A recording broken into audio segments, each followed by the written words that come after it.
नमस्कार, मैं हूं चंद्रा सिंह और आप देख रहे हैं मिरर मीडिया।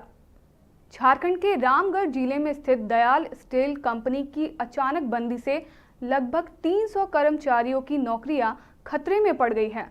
कर्मचारी सड़कों पर उतर आए हैं और कंपनी प्रबंधन पर अचानक लिए गए फैसलों का आरोप लगा रहे हैं। श्रम विभाग ने मामले को संज्ञान में लिया है और जांच शुरू कर दी है, लेकिन कर्मचारियों का कहना है कि उनके परिवारों की आजीविका पर संकट मंडरा रहा है। कंपनी के कर्मचारियों ने बताया कि फैक्ट्री अचानक बंद कर दी गई, जिससे वे बिना किसी पूर्व सूचना के बेरोजगार हो गए। सालों से यहां काम कर रहे थे, अचानक बंदी से घर चलाना मुश्किल हो गया है। सरकार और प्रबंधन को उनकी सुननी चाहिए। श्रम विभाग के अधीक्षक अनिल कुमार रंजन ने मामले पर प्रतिक्रिया देते हुए कहा, मामला उनके संज्ञान में है। श्रमिक और प्रबंधन दोनों से बातचीत कर जो भी नियमों के अनुसार होगा वही किया जाएगा। उन्होंने आगे बताया कि कंपनी की ओर से आवेदन दिया गया है कि यह बंदी अस्थायी है, पूर्ण रूप से नहीं। नोटिस जारी कर प्रबंधन से विस्तृत जानकारी लेंगे और उचित कार्रवाई करेंगे। वहीं कंपनी प्रबंधन ने अब तक आधिकारिक बयान जारी नहीं किया है।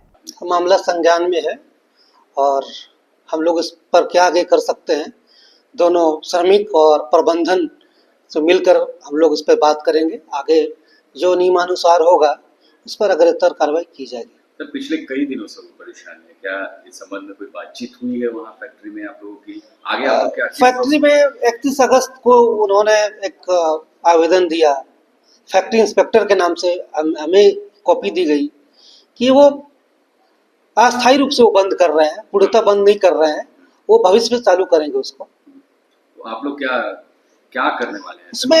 उसमें क्या है कि फैक्ट्री एक्ट का मामला है और फैक्ट्री से लाइसेंस लेते हैं और फैक्ट्री इंस्पेक्टर को ही बंद होने की सूचना दे सकते हैं।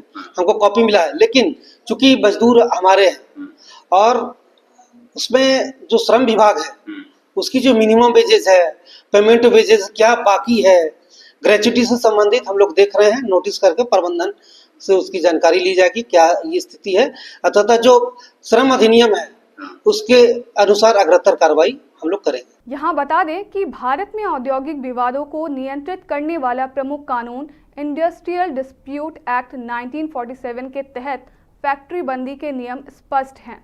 अस्थायी बंदी सेक्शन 25O के अनुसार यदि फैक्ट्री में 100 या अधिक कर्मचारी हैं तो प्रबंधन को राज्य सरकार से पूर्व अनुमति लेनी होती है।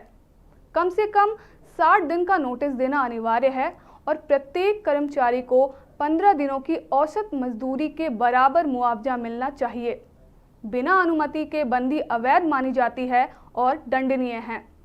अस्थायी बंदी सेक्शन 25C के तहत यदि बंदी अस्थायी है, जैसे बाजार मंदी या अन्य कारणों से, तो कर्मचारियों को 50% मजदूरी का कंपनसेशन मिलना चाहिए।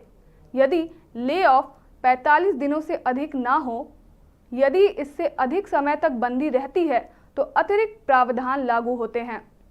प्रबंधन को कर्मचारियों को सूचित करना और श्रम विभाग को रिपोर्ट करना जरूरी है।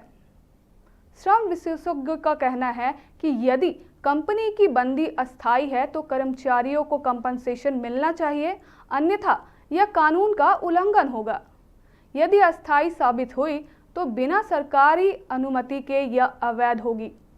अब श्रम विभाग की जांच स्पष्ट होगा कि कंपनी ने नियमों का पालन किया है या नहीं। यह मामला रामगढ़ जैसे औद्योगिक क्षेत्रों में श्रमिक अधिकारों की चुनौतियों को उजागर करता है। कर्मचारियों की उम्मीद है कि जल्द ही समाधान निकलेगा और उनकी नौकरियां बहाल होंगी।